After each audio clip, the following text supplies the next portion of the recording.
pessoal, bom dia.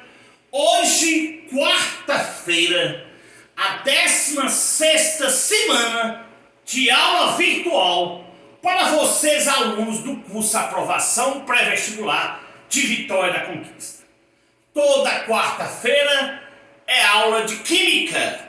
Nós estamos na apostila 9 de Química, que é funções inorgânicas.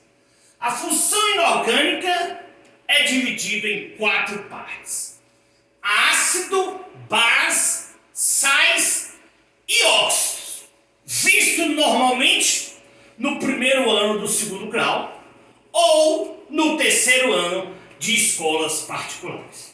É um assunto interessante para vários outros assuntos, mas tem que haver dedicação, muitas coisinhas para serem decorados, ou seja, assimilados com mais veemência. Na aula passada, fechamos ácidos. Hoje, nós vamos, neste primeiro vídeo de hoje, trabalhar com o assunto função inorgânica, bases. Veja que agora nós partiremos para as bases. O que são bases? É todo composto que, em solução aquosa, sofre dissociação iônica, libertando como ânion apenas o íon OH-, denominado hidroxila ou oxidrila. Exemplo: NaOH, hidróxido de sódio, soda cáustica. Na mais OH- em solução aquosa para que ocorra a dissociação iônica. CaOH2, hidróxido de cálcio. Ca++, mais significa 2 hidroxila, mais significa o NOx, o cátion, cálcio, mais 2 hidroxilas, isto na presença de água. A LiOH3, hidróxido de alumínio. A L++, que é o NOx do alumínio da coluna 3A da tabela periódica, mais 3 hidroxilas, claro, em solução aquosa. Eu ficaria aqui por muito tempo dando exemplos de bases, dando exemplo de uma dissociação iônica. Por que dissociação iônica? Pois os compostos bases, a função inorgânica básica, normalmente são compostos iônicos. E a dissociação iônica é porque nós estamos falando aqui nos produtos com íons. O íon cálcio, o íon hidroxila. O íon cálcio positivo, que é o cátion, e o ânion hidroxila negativo, pois nós temos aí, o ânion hidroxila. Lembrando que a hidroxila, o NOx do oxigênio é -1 e do hidrogênio é +1. Por isso que -2 mais 1, a hidroxila pode ser representada com OH- OH-1. Pessoal, as bases podem ser classificadas segundo vários critérios. Vamos para o primeiro. Letra A. Quanto ao número de hidroxilas? Ela pode ser monobase quando libera uma hidroxila, hidróxido de sódio, hidróxido de potássio. Dibases quando na dissociação iônica liberam 2 hidroxila. Exemplo: hidróxido de zinco, hidróxido de chumbo 2. Tribases liberam 3 hidroxila. Como exemplo, hidróxido de ouro 3, hidróxido de alumínio. Tetrabases liberam 4 hidroxila, ou seja, hidróxido de chumbo 4, hidróxido de estânio 4. Caso tenha mais de 4 hidroxila, chamamos de polibase. Então, o primeiro critério de classificação de uma base é quanto ao número de hidroxila simples de ser assimilado. Vamos agora para o segundo critério. Quanto à sua força, ela pode ser forte, ela pode ser fraca. A base é forte, são as bases em que a hidroxila se liga a um metal alcalino, ou seja, coluna 1A da tabela periódica: lítio, sódio, potássio, rubídio, césio e frâncio. Ou quando liga a um alcalino terroso, família 2A: berílio, magnésio, cálcio, estrôncio, bário, rádio. Veja aqui alguns exemplos: hidróxido de sódio 1A, hidróxido de potássio 1A, 2 bases de alcalinos; hidróxido de bário, hidróxido de cálcio, 2 bases de alcalinos terrosos. Então essas são consideradas como bases fortes. Tio Júnior, e as bases fracas? São as demais bases, ou seja, que não seja da coluna 1A e 2A, as demais podem ser consideradas como fracas. Como exemplo, nós temos o hidróxido de amônio, o hidróxido de prata, que é um metal, mas não é 1A e 2A, e o hidróxido de alumínio. O alumínio está na coluna 3A. O segundo critério de classificação de uma base é justamente a sua força. É forte ou fraca? Pessoal, aqui no item da letra B, quanto à força das bases, que é um critério de classificação, cabe esta observação: quanto maior o grau de dissociação de uma base, maior será a sua força e vice-versa. Cuidado com esses resumos que eu chamo de observação, muito importante nas questões objetivas do Enem e, claro, também nos vestibulares. Quanto maior o grau de dissociação de uma base, maior será a sua força, claro, e vice-versa. Menor grau de dissociação de uma base, menor será a sua força. Podemos associar força à solubilidade. Quanto mais solúveis forem as bases, mais fortes elas serão. A única exceção é o hidróxido de amônio, NH4OH, que são praticamente insolúveis, visto que ela é uma base fraca, como nós mostramos na letra B dos critérios de classificação.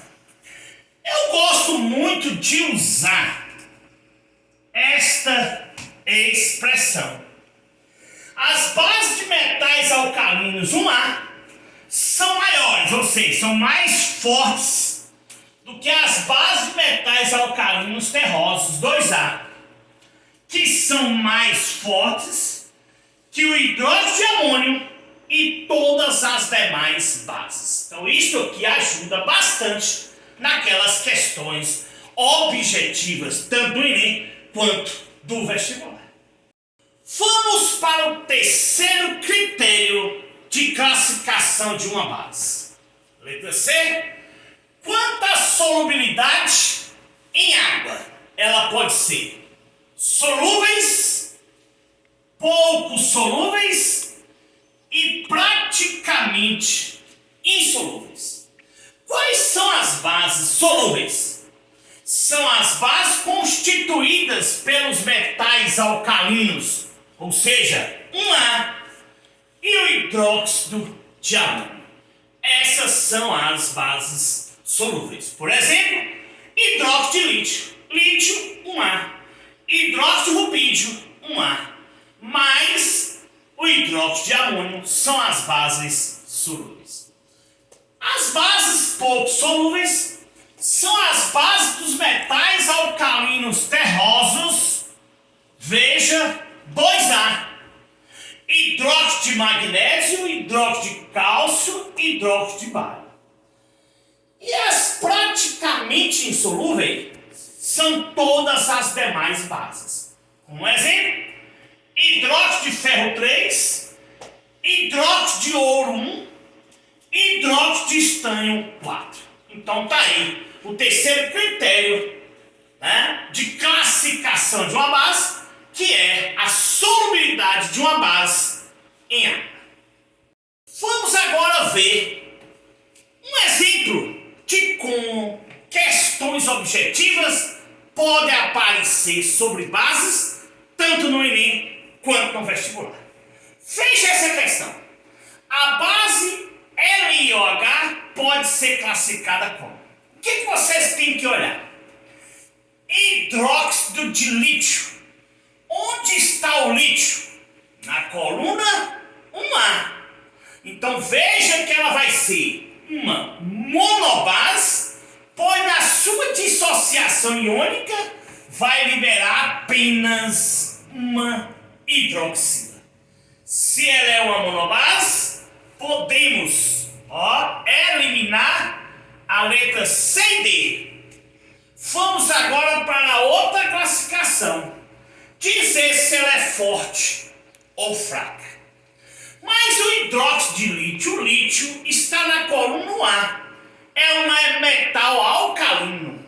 Bases de metais alcalinos são classificadas pelo que nós vimos anteriormente como uma base forte.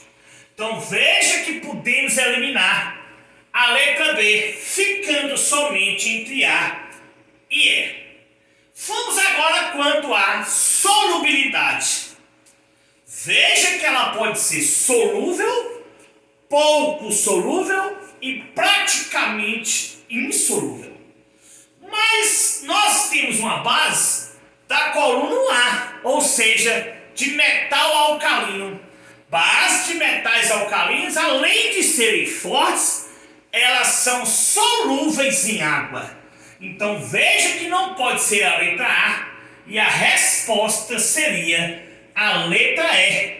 O hidróxido de lítio seria uma monobase forte e solúvel em água. Vocês estão vendo que é um assunto fácil, mas com muitas coisinhas para serem assimilados e, claro, por que não dizer a palavra decoreba? Tem que decorar sim. Vamos para frente para mais um exemplo. Vamos para o exemplo 2 de treinamento. A base mais forte entre as citadas abaixo é. Então, se você não tem o resumo que nós vimos quantas forças de um mastro na aula passada e hoje, quanta força de uma base, como é que vai acertar uma questão simples dessa? Vocês viram que as bases fortes são as bases dos metais alcalinos 1A. Essas são as bases fortes. Hidróxido de prata. Prata é um metal, mas não é 1A. Hidróxido de amônio é considerada como uma das bases mais fracas. Hidróxido de ferro 3. Ferro é um metal, mas não é alcalino. Hidróxido de potássio, sim. Veja que potássio está na coluna A, assim como, por exemplo, sódio. São consideradas como bases fortes hidróxido de potássio. E claro que o zinco está na coluna 2A. O hidróxido de zinco são mais fortes que essas, mas não é mais forte que o hidróxido de potássio. Por isso que a resposta dessa questão será a letra D. Vamos agora para o exemplo 3. Uma base forte deve ter o grupo hidroxila ligado a 1. O aluno teria que ter esta noção. Ligado a um que? Hidroxila ligado a um alcalino. Ou seja, coluna 1A da tabela periódica. Aqui está 1A, metais, semimetais, ametais e 8A. Vocês lembram quando nós vimos propriedades periódicas? Que aquela região, semimetal, ametal, aquela região, são os mais eletronegativos. Já essa região, 1A, 2A, são os mais eletropositivos. Você tem conhecimento do que nós vimos lá atrás, tudo sobre tabela periódica e propriedade periódica, que você só vê tudo aqui no curso Aprovação. Então veja que tudo isso nós já vimos.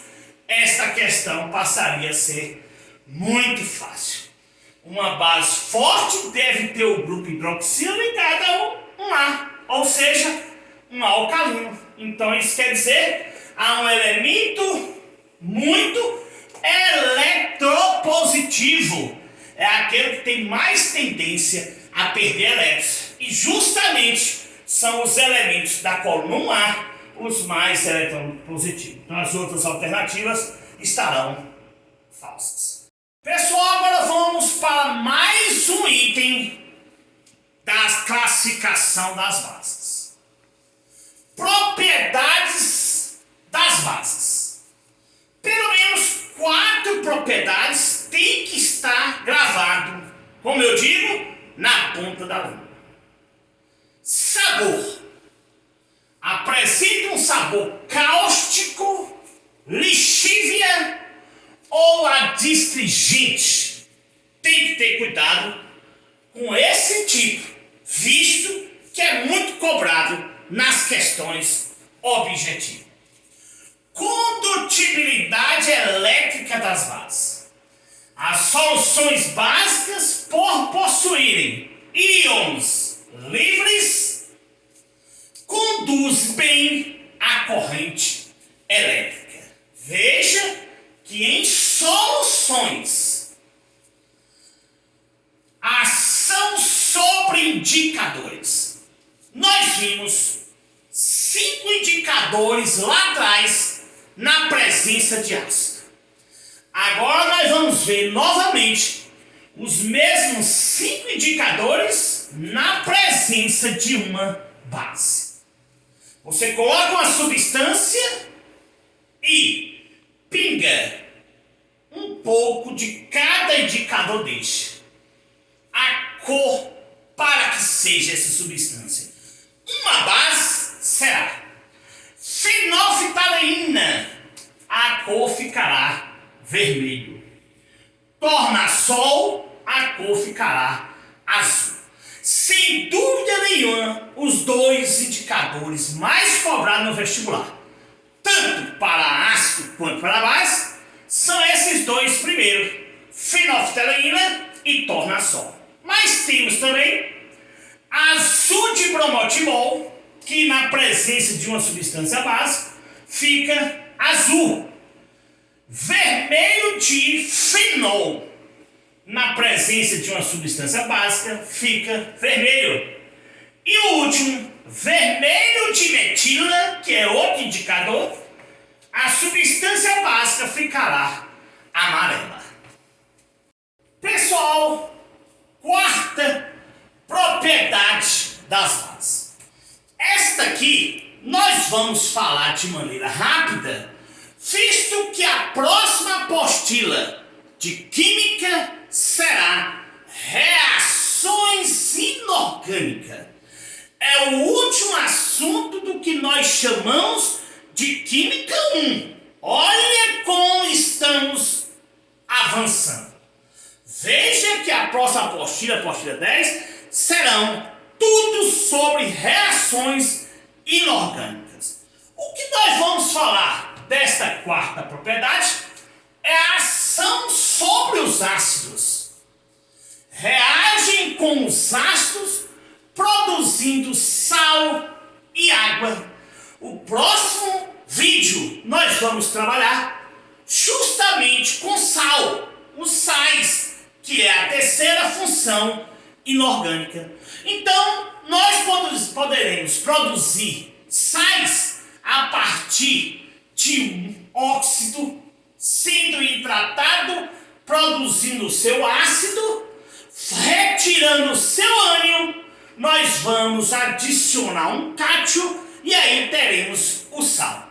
Mas claro que vamos produzir sais também através da ação sobre os ácidos. As bases reagem com os ácidos produzindo sal e água. Por exemplo, ácido clorídrico mais hidróxido de sódio. O que nós temos aí? Nós temos um ácido, que no caso seria um hidrácido, e o hidróxido de sódio, que seria uma base. O ácido clorídrico, um ácido forte, né? E o hidróxido de sódio, uma base forte.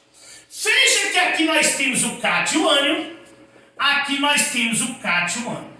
O cátion daqui acompanha o ânion daqui, ficaria o NaCl, que é um sal neutro, o sal de cozinha, cloreto de sódio, e esse positivo com este negativo daria a água. Então veja que aqui nós temos o que chamamos de reação de dupla troca, que nós vamos estudar na apostila 10 de Química, que é reação, e claro, uma reação de neutralização total. Então veja que aqui foi um exemplo só para mostrarmos a ação das bases sobre os ácidos. Reage produzindo um sal e, claro, produzindo água. Aprimore se viu para mostrar que no próximo vídeo nós vamos falar tudo sobre sais. Sais nós temos duas maneiras de produzir e uma delas é essa, através de uma reação de dupla troca conhecidíssima como neutralização total de um ácido com a base produzindo um sal e água.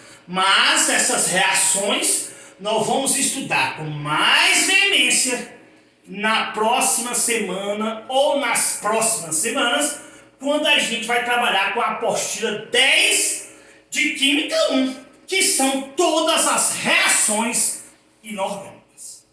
Pessoal, para fecharmos a parte explicatória, o que eu chamo de resumão quanto a bases, que é a segunda função inorgânica, vamos falar um pouquinho sobre a nomenclatura. Vocês viram que eu falei muito pouco sobre a nomenclatura dos ácidos. Nós vamos ver isso nas questões. Vocês têm lá uma lista, alunos do curso Aprovação, uma lista com 51 questões. E várias delas é sobre nomenclaturas de ácido, base, sais e óxidos. Aí nós vamos poder reforçar. Aqui nas bases, para mim, é a nomenclatura mais fácil que existe, junto com os óxidos. Veja a coluna 1A da tabela periódica, que é considerado como NOx fixo. O NOx da coluna 1A da tabela periódica é mais um. O lítio, o sódio, potássio, rubídio, césio, frâncio. Aqui entra a prata, que mesmo não sendo da coluna A, mas tem NOx fixo mais um. Então veja que a formulação é muito fácil e a nomenclatura mais ainda. Se o lítio tem NOx mais um e a hidroxina tem NOx menos um, veja que a formação do hidróxido de lítio é simplesmente fácil. Veja que o sódio é mais um. Se você juntar hidroxila menos um, nós temos o hidróxido de sódio. E aí sim vai, ó. Hidróxido de potássio, hidróxido de rubídio, hidróxido de césio, hidróxido de frâncio, hidróxido de prata. Aqui cabe uma observação. Vamos supor que numa prova você tem hidróxido de prata, em algarismo romano. Quantas vezes já não foi questão de vestibular? O aluno diz, tio Júnior diz que a prata não é um A, mas tem inox fixo mais um. Então está certo, hidróxido de prata 1. Tá não, cuidado. Neste caso, quando o NOx é fixo, não precisamos citar o algarismo romano referente à sua carga. Simplesmente você vai dizer hidróxido de prata, hidróxido de césio, hidróxido de rubídio. Não precisa citar o número em algarismo romano 1 referente à sua carga. Vamos agora para os elementos da coluna 2A, que também tem inox fixo. Berílio, magnésio, cálcio, estrôncio, bário e rádio. Aqui eu costumo dizer também que zinco, mesmo não sendo da coluna 2A, tem inox fixo, mais 2. Então veja que se o inox aqui é mais 2, precisa de 2 hidroxila. Hidróxido de berílio. Se o magnésio é mais 2, precisamos de 2 hidroxilas. Hidróxido de magnésio, e assim vai. Hidróxido de cálcio, hidróxido de estrôncio, hidróxido de bário, hidróxido de rádio, claro, hidróxido de zinco, porque o zinco tem inox mais 2 também. Tio Júnior, então aqui eu posso dizer hidróxido de zinco em algarismo romano 2. Posso? Não pode. O hidróxido de zinco, como os outros da coluna 2A da tabela periódica, o NOx é fixo 2. Então não precisa citar o 2, basta dizer hidróxido de zinco. Agora para a coluna 3A, que são os aluminoides, todos eles com carga fixa mais 3. Boro, alumínio, gálio, índio e tálio. Se o NOx do boro é mais 3, basta acrescentar 3 hidroxila, onde teríamos aqui hidróxido de boro. O alumínio também tem NOx mais 3. Basta acrescentar 3 hidroxila, hidróxido de alumínio, hidróxido de gálio, hidróxido de ídio e hidróxido de tálio. Tio Júnior, então aqui eu posso dizer hidróxido de tálio 3 em algarismo romano? Não pode não. Os elementos da coluna 3A são NOx fixo. Não precisa citar o algarismo romano referente ao seu NOx. Basta dizer hidróxido de tálio, hidróxido de boro, hidróxido de alumínio. Pessoal, agora nós vamos para os elementos com NOx variáveis. Aqui cabe relembrar: oso, minonox, ico, maior NOx. Então veja que neste caso, se eu tenho cobre mais 1, basta uma hidroxila. Se eu tenho cobre mais 2, precisamos de 2 hidroxilas. Pessoal, vamos dar a nomenclatura aqui. Hidróxido de cobre. Aí agora sim, algarismo romano 1. Visto que aqui poderia ser hidróxido de cobre 2, que é o NOx do cobre. Aí eu posso citar os algarismos romanos. Aqui também eu poderia dizer hidróxido cuproso. Oso porque tem um minonóx. Aqui eu poderia dizer hidróxido cúprico. Cúprico, ico, porque tem maior nóx. Pessoal, como nós vamos reforçar nomenclatura à frente, vamos dar uma passada rápida. Hidróxido de ferro 2, hidróxido ferroso. Hidróxido de ferro 3, hidróxido férrico. Hidróxido de ouro 1, hidróxido auroso. Hidróxido de ouro 3, hidróxido áurico. Hidróxido de manganês 2, hidróxido manganoso. Hidróxido de manganês 4, hidróxido mangânico. Hidróxido de chumbo 2, hidróxido plumboso. Hidróxido de chumbo 4, hidróxido plúmico. E para encerrar, hidróxido de amônia, tão usado no Enem e nas provas de vestibulares.